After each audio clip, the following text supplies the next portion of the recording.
At the outset, I would like to join my colleague, the Honorable Raksha Mantri, to pay tribute to our Jawans and officers who valiantly defend our borders. I also express our nation's deep gratitude to the men and women in uniform who helped in rescue, relief, rehabilitation, and reconstruction in the wake of a variety of natural disasters. Feminism and efficiency of our armed forces in responding to the tsunami disaster, to floods in various parts of our country, to cyclones and earthquakes, especially the recent quake in Jammu and Kashmir, have made us all proud of our gallant armed forces. The security challenge facing India is diverse, complex, and evolving. That is to be expected given our size, our location, our historical legacy, and increasingly our expected role in the emerging multipolar world. The end of the Cold War, increasing global interdependence, and the trans-border nature of many threats have made strategic concepts developed in a bipolar world somewhat irrelevant. The United States is today the dominant economic, military, technological, and cultural power. However, it can be anticipated that the European Union, Russia, China, Japan, and India will consolidate their individual positions to play a global role. We must evolve a new paradigm of security cooperation relevant to an emerging multipolar world in which global threats obtain global responses. This is precisely what India has sought to do. We have entered into strategic partnerships with the United States, Russia, Japan, and the European Union, and are pursuing strategic cooperation with China. Today, nations are engaged simultaneously both in competition and cooperation. While the international community has made some progress in evolving a rule-based order for managing the economic and commercial dimensions of globalization, the absence of an effective rule-based order is acutely felt in addressing contemporary security threats such as terrorism and the increase of weapons of mass destruction. Simultaneously, globalization has sharpened the threat posed to us by instability in both our immediate and our proximate neighborhood. Along with this, we must also be mindful of the desire of extra-regional powers to keep us engaged in low-intensity conflicts and local problems to weigh us down in a low-level equilibrium. To meet these challenges based on three broad pillars: first, to strengthen ourselves economically and technologically; second, to acquire adequate defense capability. With this in perspective, India too is reciprocating positively to overtures of other major players in the global balance of power. No doubt this involves sophisticated bargaining with each of them. It is unrealistic to expect nations to act for altruistic reasons. International relations are, in the final analysis, power relations. This balance of power, politics in international relations, is more sophisticated than during the Cold War era. We must learn to deal with this new reality and plan our long-term security based on a proper appreciation of these evolving trends. Consequently, we should develop friendly interactive relations with as many major powers as possible. For the armed forces, such interaction should encompass weapon and equipment acquisition, joint development of systems, and evolution of defense doctrines. This will help in securing wider international support when we need it most. In the Arthashastra, Kautilya wrote that a healthy economy is a sound foundation for well-funded armed forces.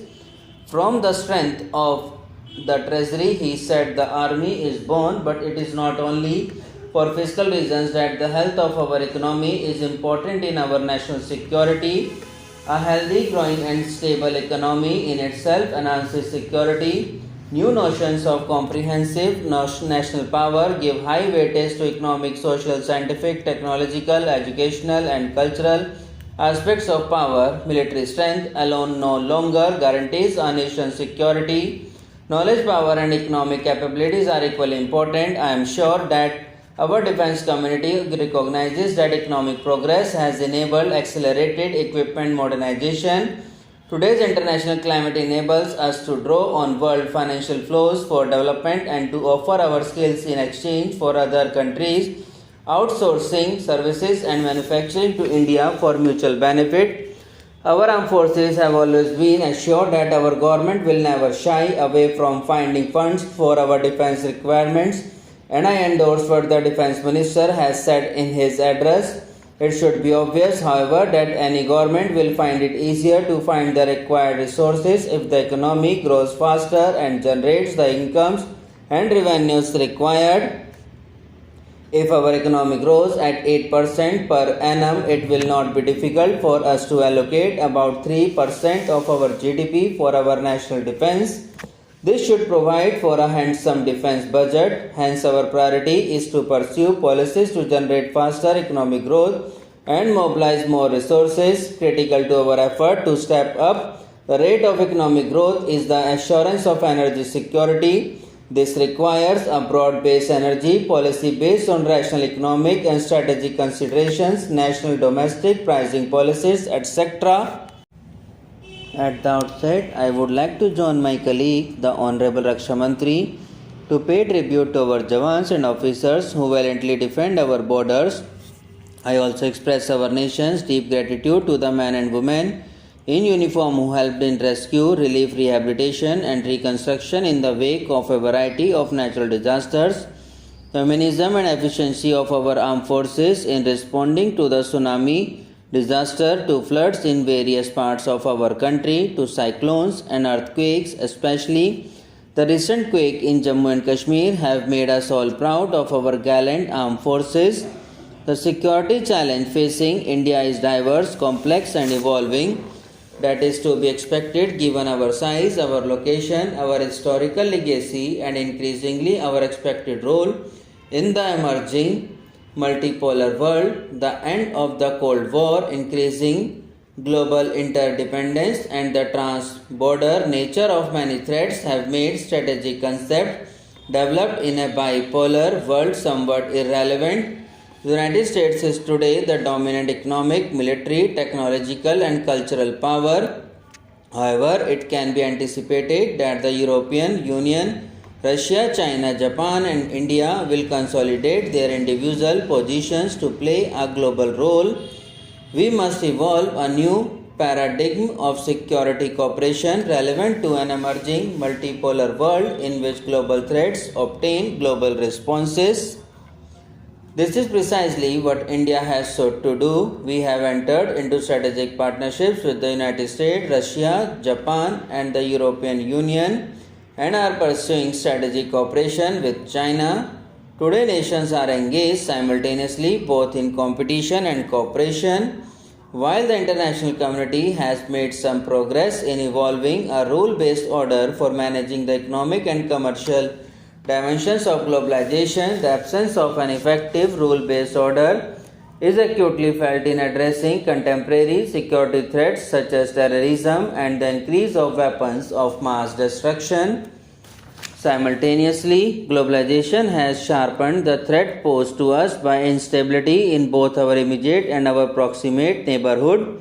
Along with this, we must also be mindful of the desire of extra-regional powers to keep us engaged in low-intensity conflicts and local problems to weigh us down in a low-level equilibrium. To meet these challenges based on three broad pillars: first, to strengthen ourselves economically and technologically; second, to acquire adequate defense capability. With this in perspective, India too is reciprocating positively to overtures of other major players in the global balance of power. No doubt this involves sophisticated bargaining with each of them. It is unrealistic to expect nations to act for altruistic reasons. International relations are in the final analysis power relations. This balance of power, politics in international relations is more sophisticated than during the Cold War era. We must learn to deal with this new reality and plan our long-term security based on a proper appreciation of these evolving trends. Consequently, we should develop friendly interactive relations with as many major powers as possible.